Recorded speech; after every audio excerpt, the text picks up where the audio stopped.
La historia del hombre, por Cyril Aydon. Capítulo 1. Orígenes africanos. Da igual en qué parte del mundo vivamos, todos somos africanos. África es el hogar de nuestros parientes más cercanos, los chimpancés y los gorilas, quienes a su vez se hallan más próximos a nosotros de lo que lo están a los orangutanes o a cualquier otro simio. Y fue en África, hace unos 6 millones de años, cuando tuvo lugar la división entre la línea evolutiva que dio lugar a los chimpancés y la línea que condujo a los humanos modernos. Desde entonces, muchas especies humanoides de aspecto humano han evolucionado, han resistido durante un tiempo y luego se han extinguido. ¿Quiénes fueron nuestros antepasados directos y quiénes tan solo nuestros primos? Es algo todavía incierto. Pero lo que sí es innegable es que hace alrededor de 150.000 años, en las vastas llanuras herbáceas de África Oriental, que llamamos la sabana, existían seres humanos que se parecían mucho a nosotros. La prueba de que África es el hogar primigenio de la raza humana nos la proporcionan los análisis genéticos. Existe una mayor variedad genética entre los habitantes de África de la que se da en ninguna otra parte del mundo. Esto es exactamente lo que cabría esperar si se piensa que los seres humanos se originaron allí y vivieron allí durante un largo tiempo antes de marcharse a cualquier otra parte. Si uno obvia a los inmigrantes de primera y segunda generación, la diferencia que hay entre la composición genética de los habitantes de algunas aldeas africanas que distan unos 30 kilómetros es mayor que la existente entre algunas naciones europeas. Durante los siglos XIX y principios del XX, cuando biólogos e historiadores solían ser occidentales adinerados con plena confianza en la superioridad de sus propias tribus, existía la creencia generalizada de que las llamadas razas blanca, negra y amarilla habían tenido orígenes diferentes. Ahora sabemos mucho más sobre genética y sobre los orígenes del ser humano, y se puede rechazar toda esta palabrería sobre tales razas como el producto de la ignorancia o de las falsas creencias. Estamos todavía muy lejos de poder construir un árbol genealógico que muestre la línea de la que descienden los seres humanos desde la escisión que se produjo hace 6 millones de años. Sabemos, gracias a los restos humanos que hemos hallado, que durante los últimos 3 o 4 millones de años ha habido épocas en que han coexistido diversas especies de seres semejantes a los humanos.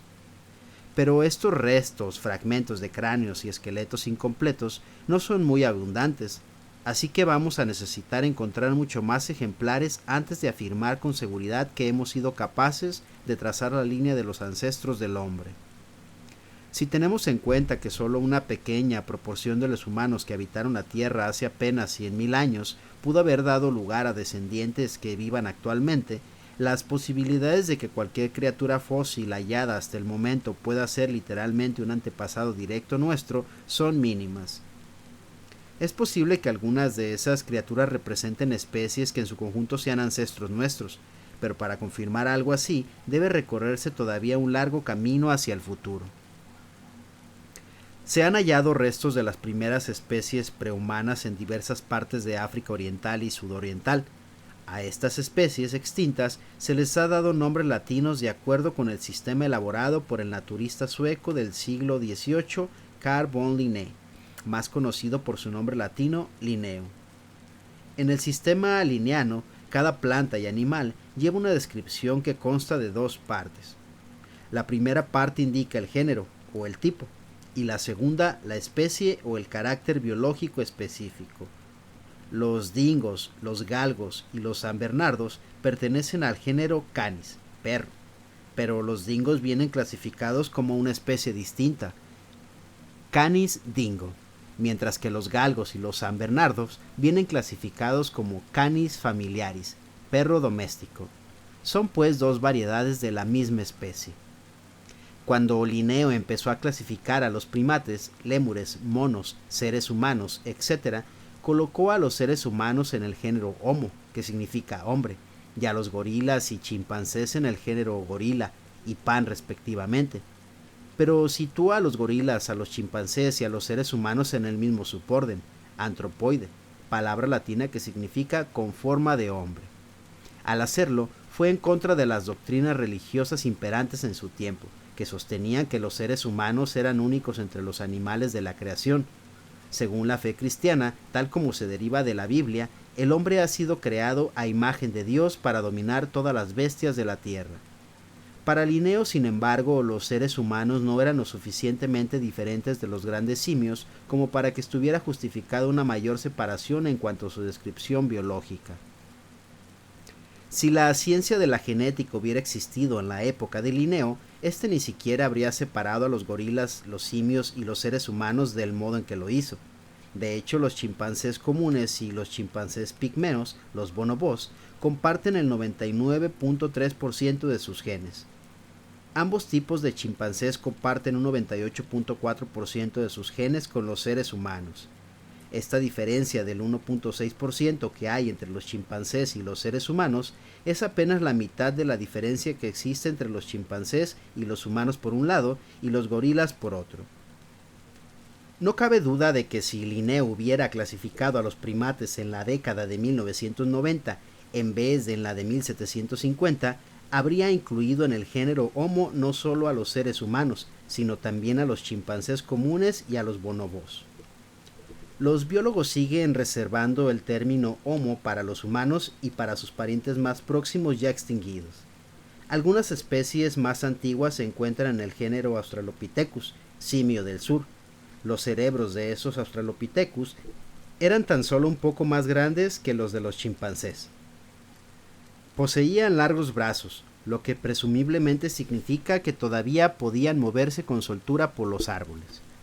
Como sucede con la mayoría de los simios, los machos eran mucho más grandes que las hembras, pero compartían ciertas características con el grupo que vendría tras él, con el Homo, con la posición erguida y unos incisivos más pequeños. Estas especies desarrollaron de alguna manera el hábito de caminar erguidos y los cambios en la forma del cuerpo que se asocian al mismo. Hay una teoría que sostiene que a medida que el clima fue cambiando y la selva dio paso a la hierba alta, los simios que caminaban erguidos habrían sido capaces de ver a más distancia. Como consecuencia de ello, su habilidad para escapar de los depredadores habría aumentado sus oportunidades de supervivencia y por tanto de transmitir esta tendencia como característica heredada. Otra ventaja de caminar erguido era que facilitaba la recolección y el transporte de nuevos tipos de comida y reducía el área del cuerpo expuesta al sol. Hace unos 4 millones de años existió una especie que caminaba erguida y de aspecto simiesco en África Oriental, conocida como Australopithecus afarensis. Mono meridional de Afar, una región de Etiopía. Esta es la especie a la que pertenece Lucy, el más famoso de todos los homínidos fósiles. Lucy fue descubierta en Hadar, Etiopía, en 1974 por un equipo franco-estadounidense dirigido por Donald Johanson y Maurice Taieb. Donaldson estaba escuchando en ese instante la canción de los Beatles, Lucy in the Sky with Diamonds. No estamos seguros de que Lucy fuese hembra, el esqueleto está incompleto, así que se dedujo el sexo en función de su corta estatura, alrededor de 1.05 metros. Debemos a esta especie, cuyos ejemplares tenían una estatura media de cerca de 1.20 metros de alto, o bien una especie similar, una evocadora prueba de su hábito de caminar erguidos. Cerca de la garganta de Olduvai, en Tanzania, en 1976, la antropóloga Mary Lee Kay descubrió 3 conjuntos de huellas de 3 millones de años de antigüedad, que parecían pertenecer a 2 adultos y un niño. Las huellas se prolongaban a lo largo de unos 50 metros sobre un terreno de ceniza volcánica que la lluvia convertiría en cemento de fraguado rápido.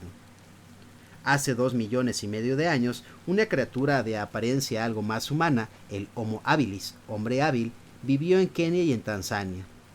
Es escaso el número de restos fósiles que se consideran pertenecientes a esta especie, y algunos paleontólogos se cuestionan si representan una especie separada e identificable. Suponiendo que lo fueran, indican un tamaño medio del cerebro de alrededor de 655 centímetros cúbicos, cerca de un 40% mayor que el de un chimpancé, pero menos de la mitad de la capacidad del cerebro de un humano moderno. Puede que estas criaturas gozaran de los rudimentos del habla. Todos los primates poseen el don del lenguaje, pero la limitada gama de sonidos y signos de que disponen los chimpancés y los gorilas no constituyen un habla propiamente dicha. Para que el habla se desarrollase hubo que esperar a que se dieran dos pasos evolutivos, una serie de complicadas transformaciones en la estructura de la mandíbula y la laringe, y ciertos cambios en la estructura y la organización del cerebro. ¿Cuándo se produjeron estos cambios? ¿Cómo interactuaron? ¿Y qué fue lo que los ocasionó? Sigue siendo algo que hoy desconocemos. Por las pruebas de que disponemos, sin embargo, es posible que la gente que hemos identificado como habilis traspasara la frontera que separa la comunicación animal del discurso humano. Los Homo habilis eran también capaces de fabricar herramientas. Es sabido que los chimpancés se sirven de palos y piedras como herramientas, pero esta especie hizo que esas piedras se convirtieran en herramientas. A pesar de que se trataba de herramientas muy básicas, supusieron un claro avance con respecto a las prácticas de las especies anteriores que ya usaban herramientas. El material con el que las fabricaban era elegido con extremo cuidado, y su manufactura, aunque muy simple, era ejecutada con precisión. El Homo habilis fue una especie duradera, que sobrevivió cerca de 1 millón de años y que se vio confinada a África, al igual que todas las criaturas de aspecto humano que vivieron hace 1,5 millones de años. La primera de las especies de este tipo que se aventuró a salir de África parece haber sido el Homo erectus, hombre erguido. Los restos más antiguos de esta especie, que datan de aproximadamente 1,6 millones de años, se encuentran en África. Más adelante la especie se extendió ampliamente y se han descubierto restos de ellas por toda Europa y Asia. Además de extensa geográficamente, la Homo erectus fue otra especie duradera. En China, Java y en el Cáucaso se han encontrado fósiles datados en fechas tan tempranas como hace 200,000 años, lo que implica que ha habido gente de este tipo viviendo en alguna parte del mundo durante aproximadamente 1,5 millones de años. Dos de los fósiles humanoides más famosos, el hombre de Java y el hombre de Pekín, pertenecen a esta especie. Los restos del hombre de Java fueron descubiertos en una cueva en 1891 por un joven doctor holandés y paleontólogo entusiasta llamado Eugene Dubois. Otros especímenes hallados en la isla posteriormente indican que la especie habitó allí desde hace 1 millón de años hasta hace aproximadamente 500,000. El hombre de Pekín fue identificado inicialmente como un nuevo fósil humano, gracias a un solo diente hallado por el también doctor canadiense Davison Black en una cueva en Chou Au Tien, cerca de Pekín en 1927. Posteriormente, la identificación quedó confirmada por algunos otros hallazgos que se hicieron en el mismo emplazamiento. Se han datado estos restos de forma muy diversa en un periodo de hace unos 900,000 y unos 130,000 años. Uno de los descubrimientos más asombrosos que se hicieron en la cueva fue el hallazgo de una capa de ceniza de un grosor de 6,1 metros, lo que probaba no solo que la cueva había sido ocupado de modo continuo durante un largo periodo de tiempo, sino también con toda seguridad que estos primeros humanos utilizaban ya el fuego.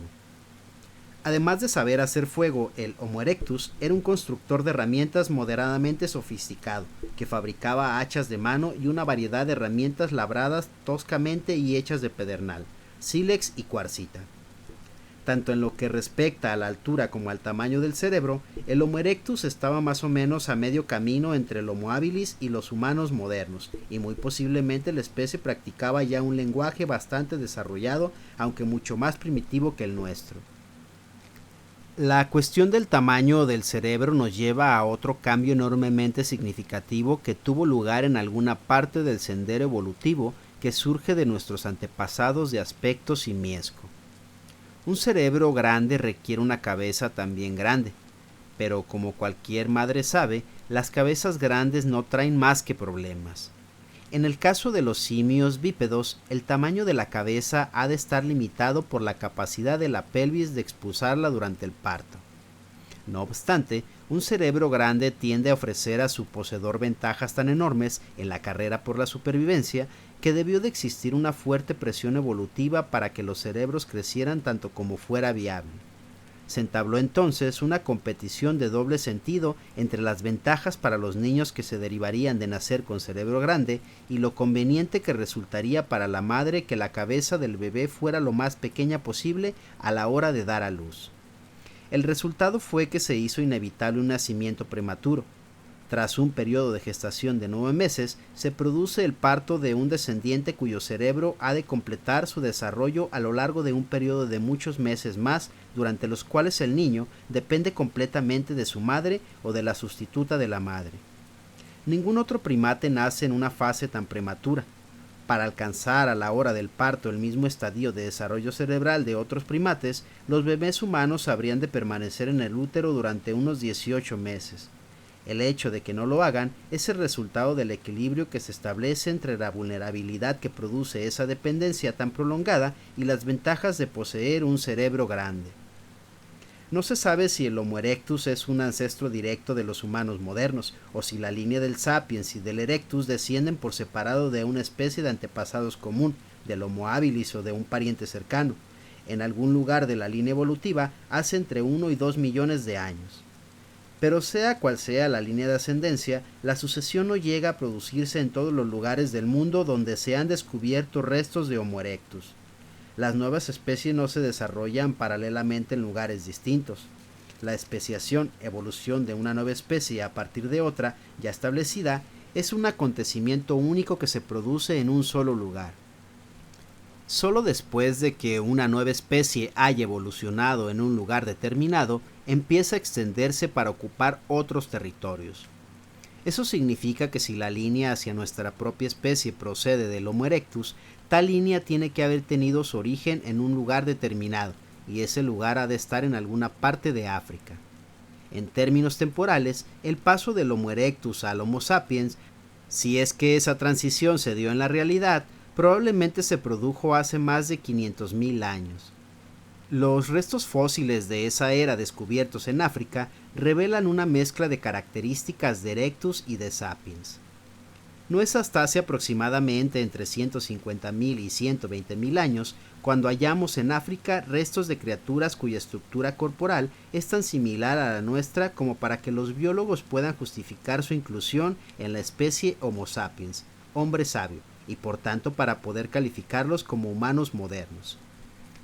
Cuando desean ser minuciosos y precisos en sus clasificaciones, los biólogos llaman a estos seres humanos modernos Homo sapiens sapiens para distinguirlos de las versiones anteriores de Homo sapiens, que vivieron en torno a 300 o 400.000 años antes. No es posible ser más precisos. Incluso si consiguiéramos muchos más ejemplares que los pocos de que disponemos en la actualidad, seguiríamos teniendo el problema que implica acabar de definir qué es lo que constituye exactamente un humano moderno. El rango temporal que aquí se sugiere, entre 150.000 y 120.000 años, constituye la datación más precisa que se puede establecer dadas las fragmentarias pruebas presentes sobre la aparición de seres humanos anatómicamente modernos. Es importante comprender de qué estamos hablando cuando definimos como humanos modernos a este grupo de personas que vivieron en África hace unos 150.000 años. La evolución humana no se detuvo hace 150.000 años. Nuestra especie sin duda ha cambiado desde entonces, y no solo en lo que se refiere a características superficiales obvias, como la aparición de tonos de piel o tipos de cabello diferenciados. Es posible que también se hayan producido cambios significativos en lo que se refiere a la capacidad intelectual y verbal. Lo que sí podemos afirmar con certeza, sin embargo, es que hace bastante más de 100.000 años nuestros antepasados alcanzaron un aspecto físico muy similar al nuestro. Al margen de la cuestión de las meras características físicas, el grado de confianza con el que podemos identificar a estos primeros humanos modernos se reduce bastante. Tan solo podemos lanzar conjeturas en lo que se refiere al mayor o menor desarrollo de sus habilidades lingüísticas, al concepto que tenían de sí mismos, a sus creencias y prácticas religiosas, a su configuración social, a sus destrezas artísticas y al papel que la música y la danza desempeñaban en sus vidas. Pero podemos afirmar con seguridad que poseían lo que nosotros reconoceríamos como lenguaje, autoconciencia, creencias y prácticas religiosas, pactos sociales, música y danza. ¿Y cómo lo sabemos?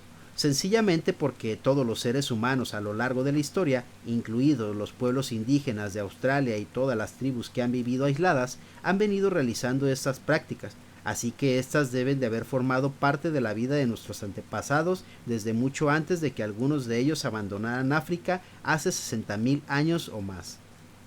Dos escuelas de pensamiento contemporáneos compiten a la hora de interpretar las escasísimas pruebas de que disponemos al respecto.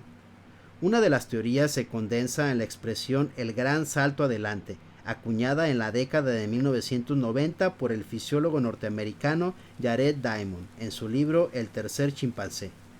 Los partidarios de esta teoría creen que hace alrededor de 150.000 años se produjo un salto en la evolución humana, motivado por ciertos cambios genéticos que produjeron un recableado del cerebro humano. Las pruebas que respaldan esta teoría son bastante débiles, al igual que las pruebas que la refutan. Quienes la apoyan conceden una enorme importancia a la mayor variedad de herramientas de piedra y hueso empleadas hace 50.000 años y a la consiguiente mejora de los conocimientos técnicos necesarios para su fabricación. También apuntan a lo que parece ser un súbito florecimiento del talento artístico, en especial en lo que respecta a las magníficas pinturas rupestres que podemos encontrar en lugares como Altamira en España y Lascaux en Francia, realizadas por los pueblos pertenecientes a la cultura europea conocida como Cro-Magnon, que vivió alrededor del 30.000 a.C. Chomsky concretamente asegura que la habilidad lingüística que tiene el hombre de nuestra era no puede ser el producto de una evolución gradual a lo largo de miles de años, sino que probablemente sea consecuencia de cambios en la estructura del cerebro humano debido a mutaciones específicas en el genoma humano. Esta particular interpretación de las escasísimas pruebas de que disponemos lleva a algunos a no dudar en denominar humanos modernos a nuestros ancestros de hace unos 150.000 años. Pero puntualizan que más bien habría que hablar en su caso de humanos anatómicamente modernos, e insisten en un término diferente, humanos de comportamiento moderno, para describir a los humanos que han vivido desde hace alrededor de 50.000 años. Algunos psicólogos y antropólogos evolucionistas consideran que esta teoría de la rápida transformación intelectual hace menos de 2 generaciones es ir un poco demasiado lejos, y aseguran que las pruebas aportadas apoyan con la misma certeza la teoría de que el desarrollo del lenguaje, de la autoconciencia y de la capacidad intelectual fueron ocurriendo de forma paulatina a lo largo de un dilatado periodo de tiempo. Desde esta perspectiva, no hay razón alguna para invocar un gran salto adelante, y ninguna necesidad de establecer una categoría llamada humanos de comportamiento moderno. La diferencia entre nuestros antepasados de hace entre 100.000 y 150.000 años y nosotros es una diferencia de grado más que de clase. Tanto la genética como la neurología son aún ciencias jóvenes, y muy probablemente todas estas materias podrán ser entendidas por las generaciones venideras mejor que por nosotros. Es lógico pensar que para entonces se habrá recopilado una colección mucho más rica e informativa de pruebas fósiles. Mientras tanto, podemos escuchar los argumentos que se nos ofrezcan y mantener una actitud abierta y posicionarnos en uno u otro lado, siempre que no nos dejemos intimidar demasiado por el prestigio de las partes contendientes. Para este escritor, no obstante, la teoría de un gran salto adelante producido alrededor del 50.000 a.C. parece por el momento asentarse sobre unas pruebas demasiado poco sólidas como para resultar verdaderamente convincente.